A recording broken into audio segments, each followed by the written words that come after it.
Assalamualaikum warahmatullahi wabarakatuh.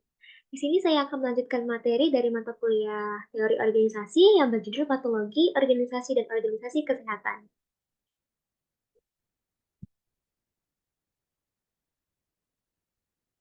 Sebelumnya, perkenalkan, nama saya Natasha Andriani dengan NIM E2A022262, Prodi Manajemen kelas A5 semester 4, Fakultas Ekonomi dari Universitas Muhammadiyah Semarang.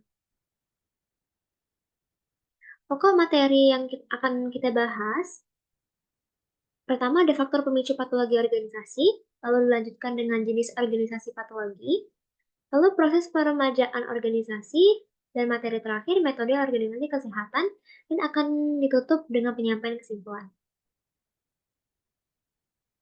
Materi pertama adalah faktor pemicu patologi organisasi. Patologi organisasi mengacu pada kelainan atau masalah sistematik yang dapat mengganggu efisiensi dan kesehatan organisasi. Faktor pemicu patologi organisasi seringkali berkaitan dengan dinamika internal dan eksternal yang dapat menyebabkan rusaknya struktur, budaya, dan proses organisasi.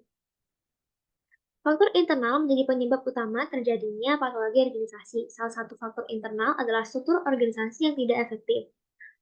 Struktur yang tidak jelas atau terlalu rumit dapat menyebabkan kebingungan dalam peran dan tanggung jawab serta memperlambat arus informasi. Yang kedua, ada faktor eksternal yang juga berkontribusi memicu patologi organisasi. Contohnya seperti perubahan peraturan atau kondisi pasar yang tidak stabil dapat menimbulkan ketidakpastian dan stres dalam suatu organisasi. Nah, di sini manajemen yang buruk juga merupakan faktor internal yang penting. Kepemimpinan tidak efektif atau otoriter dapat menurunkan semangat kerja karyawan dan menghambat inovasi. Manajer yang tidak berkomunikasi dengan baik atau tidak mendukung pengembangan profesional karyawan dapat menurunkan kinerja dan kepuasan kerja. Lalu kurangnya sumber daya adalah faktor eksternal lain yang dapat menyebabkan patologi organisasi. Kurangnya sumber daya keuangan, manusia, atau material dapat menghambat kemampuan organisasi untuk melaksanakan kegiatan secara efektif dan efisien. Lalu materi yang kedua, tentang jenis organisasi patologi.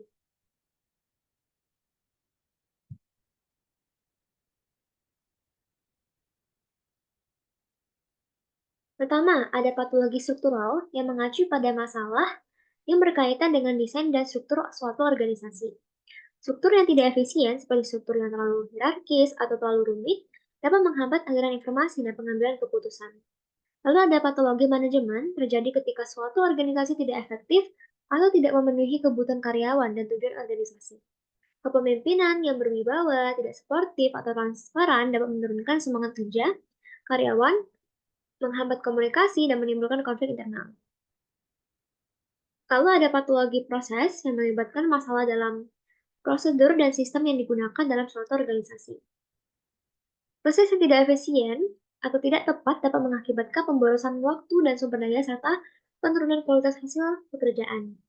Lalu ada patologi sosial berkaitan dengan dinamika sosial organisasi, termasuk konflik antar pribadi, ketidakadilan, dan ketegangan antara individu atau kelompok. Materi yang ketiga tentang proses peremajaan organisasi. Proses peremajaan organisasi atau yang sering disebut dengan restrukturisasi atau revitalisasi merupakan suatu langkah strategis yang dilakukan suatu organisasi untuk memperbaharui dan memodernisasi struktur, proses dan budaya yang ada guna meningkatkan efisiensi, efektivitas, dan lain-lain. Peremajaan ini biasanya diperlukan ketika organisasi menghadapi tantangan besar, seperti perubahan pasar, kemajuan teknologi, atau penurunan kinerja. Langkah pertama dalam proses pembaruan organisasi adalah analisis suatu situasi saat ini. Hal ini memerlukan penilaian menyeluruh terhadap struktur organisasi, proses kerja, dan budaya yang ada. Selanjutnya, membuat strategi peremajaan, yang ini harus mencakup perubahan struktur, organisasi, proses operasional, dan budaya kerja. Setelah itu, perlu dilakukan pemantauan dan evaluasi untuk menilai efektivitas perubahan yang dilakukan. Pemantauan berarti memantau aktivitas organisasi setelah peremajaan untuk memastikan bahwa perubahan memberikan hasil yang diinginkan. So, materi yang keempat tentang metode organisasi kesehatan. Metode Manajemen kesehatan mengacu pada pendekatan dan teknik yang digunakan untuk mengelola dan meningkatkan sistem kesehatan di rumah sakit, klinik, atau organisasi kesehatan lainnya. Salah satu metode utama yang digunakan oleh organisasi layanan kesehatan adalah manajemen bukti. Metode ini melibatkan penggunaan data dan informasi yang valid untuk membuat keputusan manajemen yang lebih baik. Dengan menerapkan prinsip berbasis bukti, organisasi layanan kesehatan dapat mengoptimalkan proses klinis dan operasional serta mengurangi variabilitas dalam perawatan pasien. Pendekatan sistematis juga sangat penting dalam organisasi pelayanan kesehatan. Pendekatan ini memandang organisasi sebagai sistem yang terdiri dari berbagai elemen yang saling berinteraksi, termasuk proses klinis, manajemen, dan teknologi informasi. Kualitas dan manajemen risiko juga merupakan aspek penting dari metode manajemen layanan kesehatan. Metode ini berfokus pada pengembangan dan penerapan sistem untuk mengukur dan meningkatkan kualitas layanan kesehatan dan memitigasi risiko yang mempengaruhi keselamatan pasien. Menerapkan standar kualitas yang ketat dan praktik manajemen risiko dapat membantu mengurangi kejadian buruk dan meningkatkan kepuasan pasien. Kesimpulan dari materi kita pada bab ini adalah patologi organisasi mengacu pada masalah atau kegagalan yang menghambat efektivitas dan efisiensi organisasi. Hal ini dapat mencakup hal-hal seperti komunikasi yang buruk, konflik internal, ambiguitas peran, kepemimpinan yang tidak efektif, dan budaya kerja yang beracun. Faktor-faktor ini dapat menyebabkan rendahnya semangat kerja karyawan, peningkatan ketidakhadiran, dan penurunan produktivitas. Pengenalan dini dan pengobatan patologi organisasi sangat penting untuk menghindari efek negatif jangka panjang.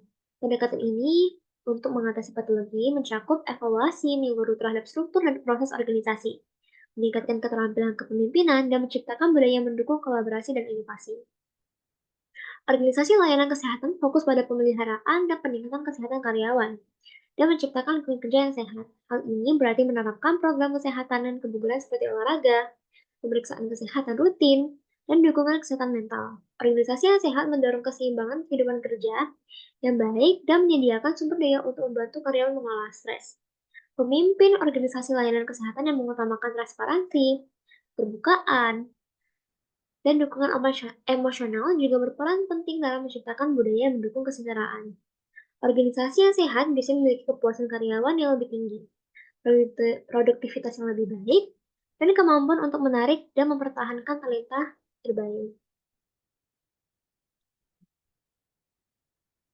Jadi sekian presentasi saya pada bab ini. Mohon maaf jika masih banyak kekurangan. Wassalamualaikum warahmatullahi wabarakatuh.